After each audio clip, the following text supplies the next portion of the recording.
अस्सलाम वालेकुम my dear students of class 9। आज हम करने जा रहे हैं unit number 1 matrices and determinants. तो मेरे चैनल मैथ्स बाय रुबीना को सब्सक्राइब करें, लाइक करें और दोस्तों के साथ शेयर करें। तो स्टार्ट करते हैं हम अपनी एक्सरसाइज 1.1। क्वेश्चन नंबर 1 है find the order of the following matrices. Find the order of the following matrix. तो इस क्वेश्चन में सबसे पहले पूछा गया है फाइंड करें, मालूम करें द ऑर्डर मालूम करें ऑफ द फॉलोइंग मैट्रिसेस। जो मैट्रिसेस हमें दी गई हैं इनका ऑर्डर फाइंड आउट करें। तो सबसे पहले हमें ये मालूम होना ज़रूरी है कि मैट्रिक्स क्या होती हैं, ठीक है, और ऑर्डर क्या होता है। तो सबसे पहले मैट्रिक्स की डेफिनेशन देखते हैं और होती क्या है मैट्रिक्स वो हम लोग जान लेते हैं और उसके बाद उसका ऑर्डर जान लेते हैं, फिर हम इस क्वेश्चन को सॉल्व करेंगे। मैट्रिक्स क्या है जी? डेफिनेशन है हमारे पास, a matrix is an array of numbers, it is enclosed by square brackets. A matrix एक मैट्रिक्स है, एरे क्या है? अरेंजमेंट्स है ऑफ नंबर्स। नंबर्स की ऐसी अरेंजमेंट होती है जिसको हम इनक्लोज बाय स्क्वायर ब्रैकेट, जो कि स्क्वायर ब्रैकेट से बंद की जाती है, ठीक है। सपोज करें कि हमारे पास ये नंबर्स हैं 6, 4, 24, 1, -9, 2, 7, 4 एंड 3। तो इसको एक ख़ास तरतीब के साथ इस तरह लिख दिया जाता है और फिर उसको एक स्क्वायर ब्रैकेट से बंद कर दिया जाता है, तो वो क्या कहलाती है? एक मैट्रिक्स कहलाती है। मैट्रिक्स बनने के बाद हमने उसको एक नाम देना होता है, ठीक है। नाम ABCD कुछ भी दे सकते हैं अपनी मर्ज़ी से। तो हमने यहाँ पे अपनी जो मैट्रिक्स है इसको ए मैट्रिक्स कह दिया, ठीक है। तो यहाँ पे आपको समझ आ गया होगा कि मैट्रिक्स क्या होती है। Arrangement, a matrix is an array of numbers, ठीक है। अब इस मैट्रिक्स में, इस एक्सरसाइज में एक और चीज़ भी पूछी गई है, रोज़ और कॉलम्स के बारे में भी जानना ज़रूरी है कि रोज़ एंड कॉलम्स क्या होते हैं मैट्रिक्स के, ठीक है। सपोज करें हमें ये एक मैट्रिक्स दे दी गई, ठीक है, ये मैट्रिक्स आ गई। The entries presented in the horizontal way is called rows, ठीक है, are called rows, रोज कहलाती हैं। अब ये जो इसके अंदर नंबर्स हैं इनको हम एंट्रीज कहते हैं। मैट्रिसेस के अंदर जो नंबर्स दिए जाते हैं उसे एंट्रीज कहते हैं, ठीक है। Presented in horizontal way, horizontal way में जो प्रेजेंट की जाती हैं इस वे में वो क्या कहलाती हैं? रोज। ये हॉरिजेंटल वे है, ठीक है। इस तरह जो है ये जो एंट्रीज हैं 1, 2 और 0, इसके नीचे अगर हम एक लाइन लगाएं तो ये हमारी एक रो बन जाती है। ये इसकी सेकंड रो बन गई मैट्रिक्स की, ये थर्ड रो बन गई, ठीक है। इसको हम R1, R2 एंड R3 भी कह सकते हैं। तो ये क्या है? The entries presented in a horizontal way are called rows. अब अगर सपोज यही हमें मैट्रिक्स दी गई है और इसके कॉलम्स फाइंड आउट करने हैं कि कॉलम्स कितने हैं, तो all the entries presented in vertical way are called column of a matrix. जब वर्टिकल वे में, इस लंबाई के रुख में, ये हम इन एंट्रीज को इस तरह रिप्रेजेंट करते हैं तो ये कॉलम कहलाता है। यानी कि ये इस मैट्रिक्स का फर्स्ट कॉलम है, ये सेकंड कॉलम है और ये थर्ड कॉलम है। इसको हम कॉलम 1 कह दें, कॉलम 2 और कॉलम 3 कह सकते हैं। यानी कि इस मैट्रिक्स में हमारे पास कितनी रोज हैं? 1, 2 एंड 3। और कॉलम कितने हैं? 1, 2 एंड 3। तो ये हमारी जो है रो मैट्रिक्स, अगर पूछा जाए कि रो मैट्रिक्स क्या है और कॉलम मैट्रिक्स क्या है, तो आप ये डिफाइन कर सकते हैं। इसी तरह एक्सरसाइज में हमसे पूछा गया है कि ऑर्डर ऑफ मैट्रिक्स क्या है। फर्स्ट क्वेश्चन में पूछा गया है कि order of matrix find out करें। तो ऑर्डर ऑफ मैट्रिक्स क्या है? The number of rose and columns of matrix specifies it's order. किसी भी हमारे पास जो मैट्रिक्स होगी उसका number of rose and number of column जो होंगे वो उसका ऑर्डर होगा।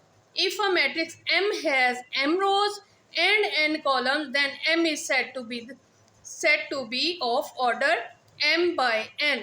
तो इसको हम m/n ऑर्डर से लिखेंगे कि सपोज करें कि हमारे पास जो ये एक मैट्रिक्स दी गई है, ठीक है, उसकी एंट्रीज हैं 1 2 3 1 0 2। अब इसके देखें कि नंबर ऑफ रोज क्या है। नंबर ऑफ रोज है हमारे पास 1 2, ये रोज है, ठीक है, तो हमने यहाँ पे लिख दिया कि 2। अब नंबर ऑफ कॉलम्स कितने हैं इस मैट्रिक्स के, 1 2 एंड 3। नंबर ऑफ कॉलम्स क्या है, 3। तो अब सबसे पहले जब हमने ऑर्डर लिखना है तो ऑर्डर में हमने सबसे पहले रो की तादाद लिखनी है यानी कि 2, और फिर कॉलम्स की तादाद लिख देनी है। तो ये इसका क्या बन गया, इस मैट्रिक्स का ऑर्डर क्या हो गया, 2/3। सबसे पहले रो को काउंट किया, उसके बाद कॉलम्स को काउंट किया और लिख दिया कि ऑर्डर ऑफ मैट्रिक्स क्या है, 2/3। इसी तरह ये हमारे पास एक मैट्रिक्स है, उसमें देखें 3 2 एंड 5 ये एंट्रीज दी गई हैं। अब इसमें नंबर ऑफ रोज कितने हैं, 1। नंबर ऑफ रोज क्या है, 1। नंबर ऑफ कॉलम्स कितने हैं, 1 2 एंड 3। तो हम क्या इसका ऑर्डर लिख देंगे, 1/3। तो इस मैट्रिक्स का ऑर्डर क्या आ गया, 1/3 आ गया। अब इस क्वेश्चन एक्सरसाइज में क्वेश्चन नंबर 3 में हमसे पूछा गया है इक्वल मैट्रिसेस के बारे में। तो इक्वल मैट्रिक्स क्या होंगी, let A and B be two matrix, then A is said to B equal to B, A B के इक्वल होगी, and denoted by A is equal to B if and only if. सिर्फ इस सूरत में equal होंगी two matrices अगर order of A is equal to order of B, अगर A का ऑर्डर ऑफ बी के इक्वल है। जैसे हमने ऊपर वाली ये ए मैट्रिक्स में ऑर्डर निकाला, तो अगर ए का ऑर्डर बी के ऑर्डर के इक्वल है तो वो मैट्रिसेस क्या होंगी, इक्वल होंगी। और सेकंड जो होना चाहिए, सेकंड रूल है कि there corresponding entries are same, कि उसकी कॉरस्पॉन्डिंग एंट्रीज भी सेम होनी चाहिए, यानी कि ये जो एंट्रीज दी हैं ये भी सेम होनी चाहिए। देखें हमारे पास है, सपोज किया हमारे पास ए है 1 3 -4 एंड 2 इसकी एंट्रीज हैं ए मैट्रिक्स की, और बी मैट्रिक्स की एंट्री क्या है जी, 1 2 + 1 -4 एंड 4 -2।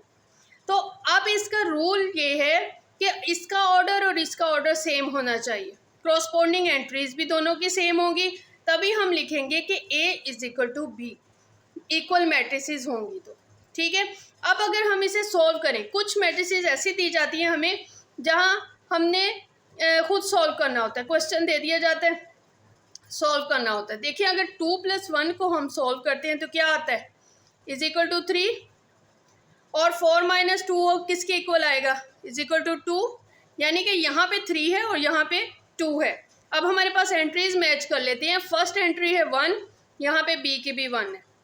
सेकेंड एंट्री है 3, यहाँ पे भी 3 है। यहाँ पे -4, यहाँ पे भी -4, इधर 2 है और इधर भी 2 है। इट मीन्स कि इसकी जो कॉरस्पॉन्डिंग एंट्रीज हैं कॉरस्पॉन्डिंग एंट्रीज सेम है। और इसके अलावा ऑर्डर देखें, इसके रोज कितनी है, 1 2, ए की रोज क्या है 2, बाय कॉलम कितने हैं 1 और 2, 2/2 है इसके, और इसका ऑर्डर क्या है जी 1 2, 2 बाय कॉलम कितने हैं 2, 2/2। देखें ऑर्डर भी सेम है, एंट्रीज भी सेम है। अब हम कह सकते हैं कि ये इक्वल मैट्रिसेस है। तो हमारी एक्सरसाइज सॉल्व करने से पहले हमें ये सारी चीज़ें पता होना ज़रूरी थी, इसलिए मैंने इसको एक्सप्लेन कर दिया। अब हम एक्सरसाइज के क्वेश्चन सॉल्व करते हैं। क्वेश्चन नंबर 1 है, find the order of the following matrix. ये हमें मैट्रिक्स ए दी गई है जिसकी एंट्रीज हैं 2 3 -5 एंड 6। ऑर्डर ऑफ मैट्रिक्स हमने फाइंड आउट करना है। तो सबसे पहले ऑर्डर ऑफ मैट्रिक्स में हमने नंबर ऑफ रोज देखनी होती हैं, उसके बाद नंबर ऑफ कॉलम, ठीक है। तो नंबर ऑफ रोज हमारे पास क्या है 1 एंड 2, रोज कितनी आ गई 2, आगे बाय लिख देंगे। नंबर ऑफ कॉलम्स कितने हैं 1 एंड 2, तो हम 2/2 लिख देंगे। तो ये हमारा ऑर्डर ऑफ मैट्रिक्स ए आ गया। ऑर्डर ऑफ मैट्रिक्स बी हम फाइंड आउट कर लेते हैं। तो बी का क्या ऑर्डर है?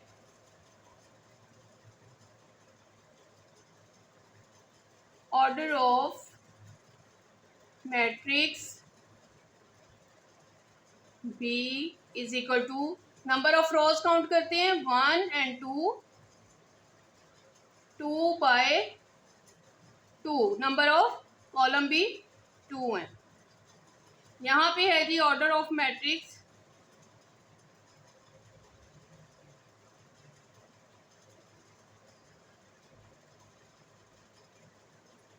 Order of matrix C find out करते हैं। यहाँ पे देखिए नंबर ऑफ रोज क्या है? 1 रो है हमारे पास, तो 1 लिख दिया, बाय लिखा। नंबर ऑफ कॉलम्स कितने हैं? 2। अब डी जो पार्ट है उसके order of matrix, order of matrix D में रोज हैं 1 2 3, 3 बाय कॉलम क्या है? 1, 3 बाय 1। ई हमारे पास एक मैट्रिक्स है, इसकी रोज है हमारे पास 1 2 3 और नंबर ऑफ कॉलम है 1 and 2। एफ है हमारे पास। अब इसमें देखें कि नंबर ऑफ रोज कितनी है? 1 और नंबर ऑफ कॉलम क्या है? 1, तो 1 बाय 1।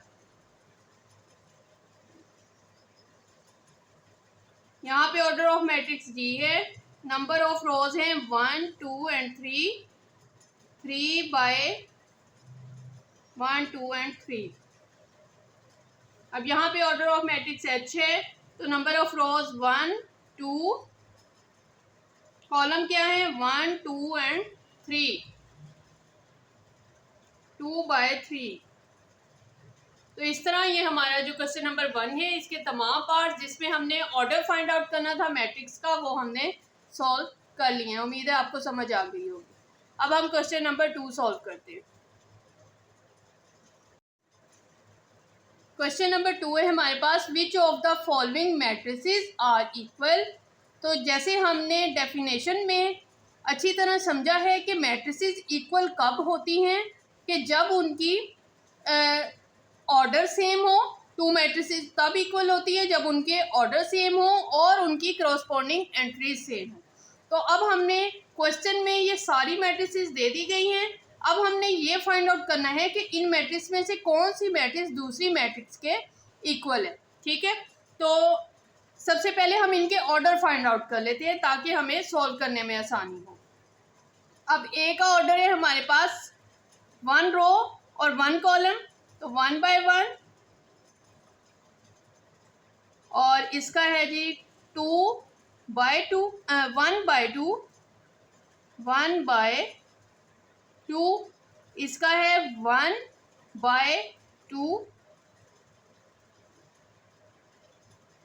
डी का है हमारे पास 1 बाय 2 ऑर्डर, और ई का है जी रोज है हमारे पास 1 2 रोज हैं और कॉलम भी 2 है। इसकी रोज हैं, एफ मैट्रिक्स की रोज हैं 2 और कॉलम 1। जी देखिए यहाँ पे है 3 - 1 एंड 3 + 3। अब 3 - 1 इज इक्वल टू 2 आ गया और 3 + 3 क्या आ गया? 6। इसको सॉल्व करने से 2 और 6 आ गया, यानी कि हमारी जो एंट्रीज हैं वो 2 और 6 काउंट होंगी। तो यहाँ पे 2 और 6 है, तो इसकी रोज आ गई 2 और कॉलम आ गया 1।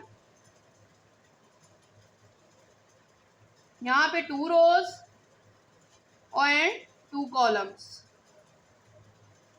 यहाँ पे 2 रोज 1 रो 1 बाय 2 कॉलम्स।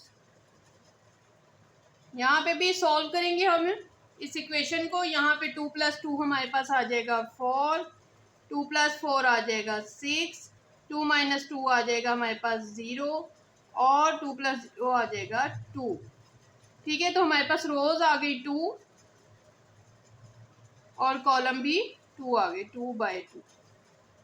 अब हम देख लेते हैं कि कौन सी मैट्रिक्स किस दूसरी मैट्रिक्स के इक्वल है। अब देखिए,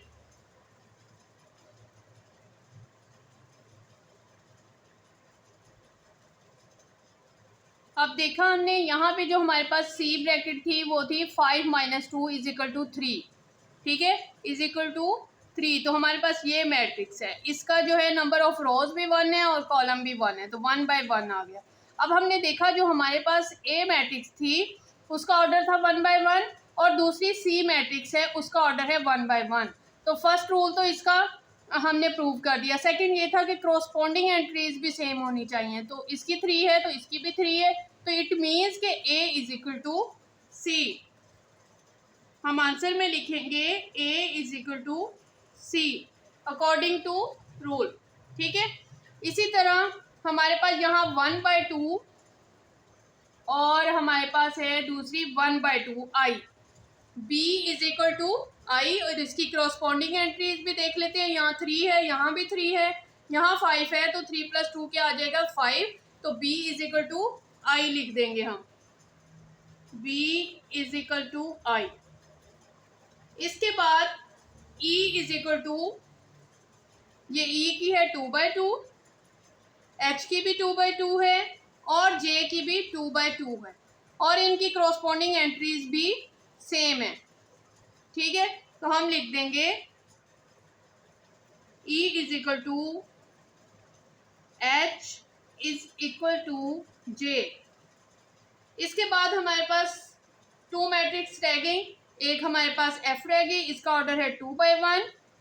ठीक है, और दूसरी मैट्रिक्स रह गई G, ये भी 2/1 है और इनकी एंट्रीज भी हमारे पास 3 - 1 2 आ गया और 3 + 3 क्या आ गया 6। तो इनकी एंट्रीज भी सेम है, तो हम लिख देते हैं F = G। यानी कि ये जो हमारे पास मैट्रिक्स हैं ये दूसरी मैट्रिक्स के इक्वल है और ये दोनों आपस में इक्वल है, तो हम इन्हें इक्वल मैट्रिक्स कह सकते हैं। तो A = C, B = I, E = H J, F G। तो ये इस क्वेश्चन नंबर 2 का आंसर आ गया। अब हम क्वेश्चन नंबर 3 सॉल्व कर लेते हैं।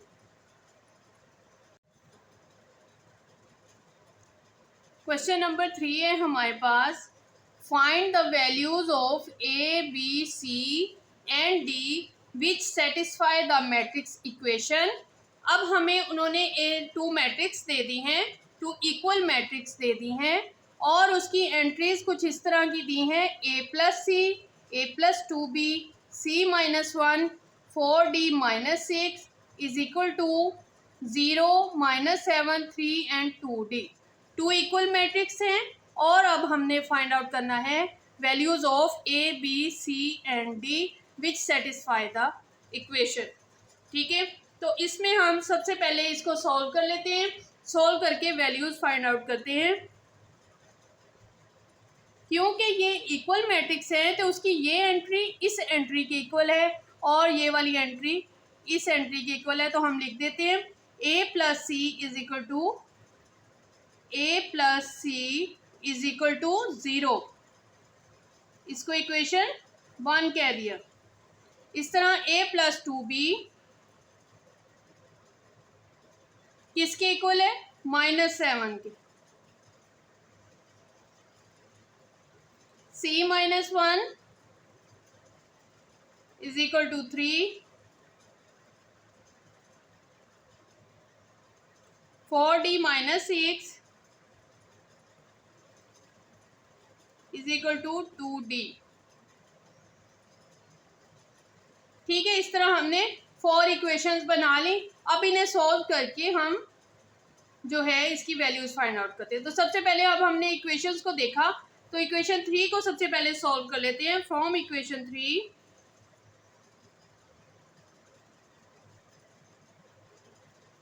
3 को हमने लिया जिसमें था C - 1 = 3।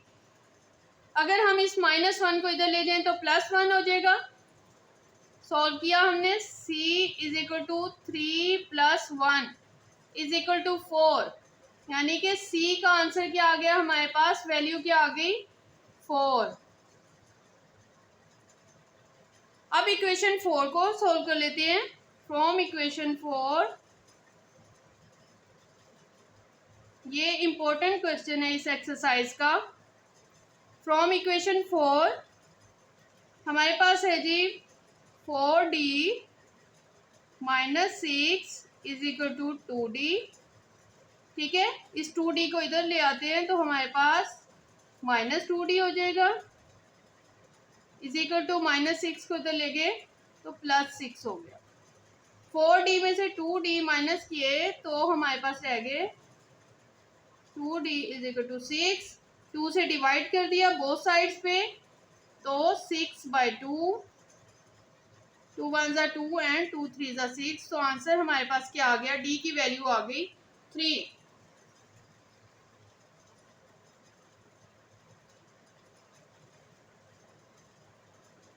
d is equal to हमारे पास 3 आ गया। ठीक है, अब हम इस c को अगर हम इक्वेशन 1 में पुट करें तो हमारे पास a का आंसर आ जाएगा।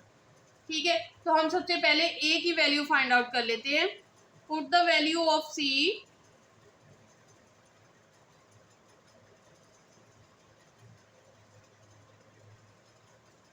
इन इक्वेशन 1। इक्वेशन 1 में हम c की वैल्यू पुट करें, a प्लस c की वैल्यू क्या है 4, 4 is equal to 0, a is equal to -4। ये 4 जब इक्वल किस साइड पे जाएगा तो इसका साइन चेंज, -4। तो a की वैल्यू हमारे पास आ गई -4। अब जब -4 आ गई है तो अब हम a की वैल्यू को पुट कर देते हैं अपने इक्वेशन नंबर 2 में। यहाँ पे इक्वेशन नंबर 2 में हमारे पास b है, तो इसका मतलब जब a की वैल्यू पुट कर देंगे तो b की वैल्यू हमारे पास आ जाएगी। ठीक है, put the value of a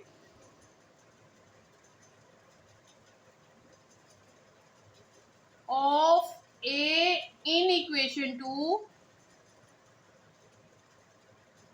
equation 2 में पुट करेंगे